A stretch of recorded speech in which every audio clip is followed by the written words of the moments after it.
एक राजा था। मैया सुनो, एक राजा था। उस राजा के राज्य में कोई आदमी आया और बोला, दरबार में आया, महाराज की जय हो। महाराज, मैं दूर से आया हूं, फलाने राज्य का व्यक्ति हूं, मैं बहुत बढ़िया चित्रकार हूं, मैं पेंटिंग बढ़िया करता हूं, आप मुझे दीवार दे दो और मुझे थोड़ा सा कलर वगैरह दे दो, मेरी सामग्री दे दो, मैं आपको सुंदर चित्र दिखाकर आपको खुश करना चाहता हूं। राजा बोले, ये रही दीवार।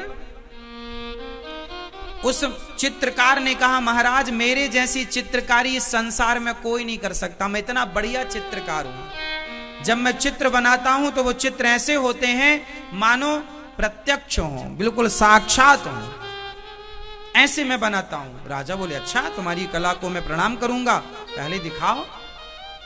तो राजा के राज्य में भी एक आदमी हाथ उठाया, महाराज मैं भी चित्रकार हूं, आपने इसे मौका दिया, मैं इससे भी बढ़िया बना सकता हूं, मैं तो आपके राज्य का हूं, आपको मुझ पे और गर्व होना चाहिए।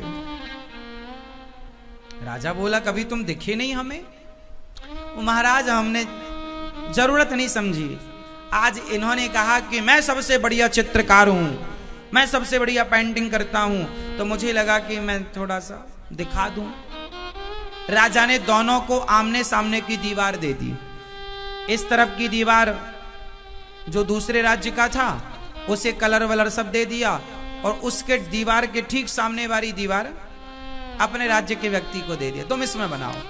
पर आश्चर्य ये था कि जो बाहर दूसरी जगह से आदमी आया, उसने कहा कि आप मुझे कलर दो, चीजें दो, तब ना बनाऊंगा। तो राजा ने व्यवस्था कराई। राजा ने इससे भी कहा अपने राज्य के व्यक्ति से, भाई तू भी बनाएगा, कौन से कलर चाहिए? उसने कहा, महाराज मुझे केवल कोरी दीवार चाहिए, कलर वलर नहीं चाहिए।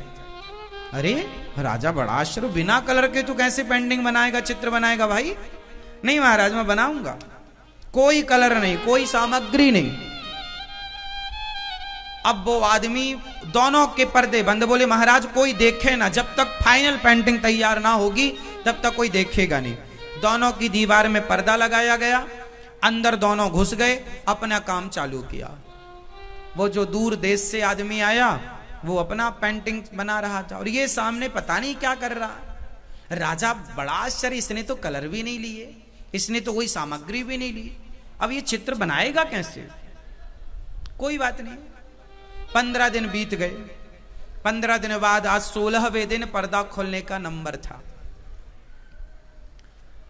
और जब पर्दा खोला गया तो जो विदेशी आदमी था, मतलब दूर देश से आया, उसका जब चित्र राजा ने देखा, वाह आश्चर्य का ठिकाना नहीं, ऐसे स्त्री ऐसे पुरुष बनाए थे मानो बोल पड़ेगी, ऐसी ऐसी सड़कें बनाई मानो साक्षात सड़कें हो, भ्रम हो जाए किसी को ये सही सड़क, ऐसे नदी तालाब बना दिए उसने कि ऐसा लगे सच्ची की नदी है, सच्ची का तालाब है। अब तो राजा के, मैंने ऐसी पेंटिंग नहीं देखी आज तक, तो ऐसे तुम चित्रकार हो। अब राजा को लगा ये इसने तो भाई कलर वलर लिए थे तो बढ़िया बनाए, उसने तो कलर नहीं लिए, भाई साहब तुम भी खोलो अपना पर्दा। और जब उसने अपना पर्दा खोला तो राजा को आश्चर्य का ठिकाना नहीं, ये चित्रकार भी घबरा गया, हे भगवान ये बिना कलर के, बिना किसी सामग्री के बढ़िया चित्र इसकी दीवार में बने, एक से बढ़कर एक वही चित्र जो सामने वाले की दीवार में थे, हूबहू वही चित्र, वही स्त्री, वही पुरुष, वही नदी, वही तालाब, वही सड़कें, और उससे भी निखर के सुंदर। राजा को आश्चर्य का ठिकाना ना रहा, अरे भाई तुमने ये बिना पेंट के, बिना कलर के चित्रकारी कर दी। भैया को नींद आ रही है, चित्रकारी करने लग गए, इमेजिन करने लग गए। सुनो, अब राजा बोले तुमने कलर नहीं लिए, कोई सामान नहीं लिया, और इतना बढ़िया चित्रकारी, और इसके जैसे इसने तो किसी को दिखाया ही नहीं, फिर आपको कैसे पता कि ये बनाने जा रहा? आपने वही बनाया। उस आदमी ने कहा महाराज मैंने कोई चित्र नहीं बनाया। अरे तो आपने चित्र नहीं बनाया तो आपकी दीवार में चित्र तो दिख रहे हैं। बोले ये चित्र मेरे बनाए नहीं है। बोले उसके बनाए चित्र मेरी दीवार में दिख रहे हैं। बोले कैसे? बोले मैंने तो अपनी दीवार को केवल घिस घिस के उसे दर्पण की तरह बना दिया, कांच की तरह बना दिया। जब मैंने अपनी दीवार को दर्पण बना दिया तो सामने वाले के चित्र अपने आप मेरी दीवार में आ गए, मुझे करना नहीं पड़ा कुछ, और उससे भी उभर के आए। इसका अर्थ क्या हुआ? चित्र बनाया नहीं गया, दर्पण ले आए तो अपने आप चित्र आ गया। बोलो हाँ। उसी तरह आप लोग अपने मन को घिस घिस के दर्पण बनाइए तो सही, फिर भगवान को ढूंढने नहीं जाना पड़ेगा। भगवान स्वयं आपके हृदय में उतर आएंगे, भगवान प्रकट हो जाएंगे। जैसे दर्पण में आपका प्रतिबिंब प्रकट हो जाता है, ऐसे मन के दर्पण में भगवान का प्रतिबिंब प्रकट हो जाएगा। इसलिए तो कहा श्री गुरु चरण सरोज रज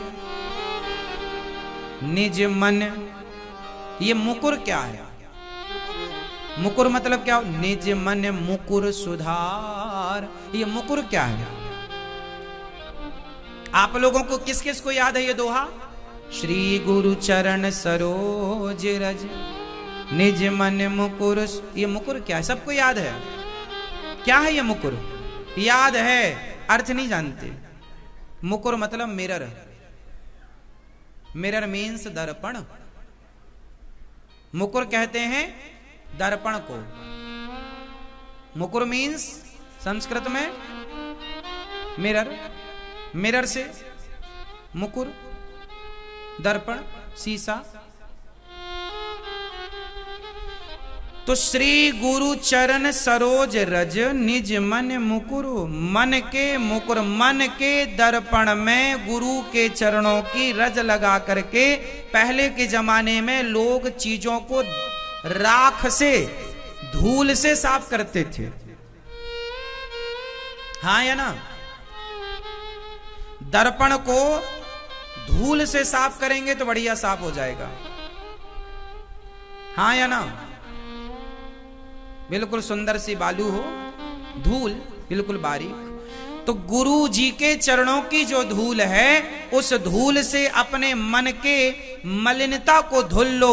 और जब मन की मलिनता धुल जाएगी तो मन के मुकुर में, मन के मुकुर मतलब मन के दर्पण में भगवान का दर्शन हो जाएगा, भगवान प्रकट हो जाए। और जो भगवान प्रकट होंगे वो 4 फल देने वाले होंगे।